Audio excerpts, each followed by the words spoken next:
Here's a quick question for you. Are you actually selling or are you just collecting orders? Because there's a massive difference. One creates value and the other just processes demand. If the customer already decided, you did not sell. If you're new here, I'm Carsten, Senior Sales Leader across EMEA, working with enterprise customers and partners.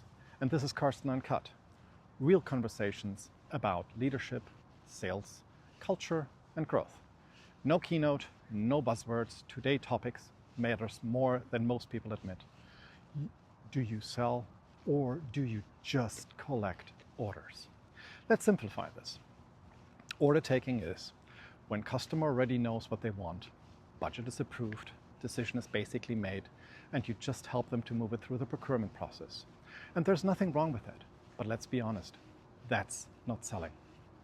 Selling means you shape the customer thinking. You challenge the assumptions. You help them see risk or opportunities they didn't fully see before. Selling changes decisions. Order taking records them. And here's the uncomfortable truth. In good markets, order taking feels like selling. Deals come in, pipeline looks great. You might even think having pipeline equal to budget is quite all right until the market shifts. Suddenly the same teams struggle because they never learned how to create demand. Good times hide weak sales skills. Enterprise customers do not need someone to explain them the slides. They need someone who helps them think about risk, trade-offs, and consequences. Courage is a real sales skill. I've seen great salespeople fail not because they lack knowledge, but because they avoided tension. They didn't challenge the customers. They didn't push back. They stayed helpful. Do not get me wrong, you need to be helpful, also when you're challenging, yet it does not mean that you just have to accept everything. Here's what I learned. Being agreeable is not the same thing as being valuable. If you never create tension, you do not create insight. Real selling takes courage to say, what are we trying to solve for? To question assumptions, to risk discomfort. And yes, sometimes that risks the deal.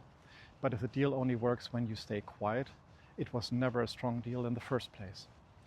Here are a few practical checks you can use immediately. Ask, did the customer think differently after taking to us? Listen to your language. Are you explaining or are you challenging? Coach for tension. Comfort is not the goal. Progress is. Reward insight, not bookings. Practice walking away. Sometimes that's the real selling. If your value disappears when somebody slows down, you weren't selling. Order taking feels good, selling feels uncomfortable, but only one creates long-term value for customers, teams, and your career. So I'll leave you with this. Right now, are you selling or just collecting orders? If this resonates, share your experience. In the comment, I read them. And if you want to have an honest conversation about sales and leadership, subscribe to Carsten Uncut, and I hope to see you next time. Thank you very much and have a good day.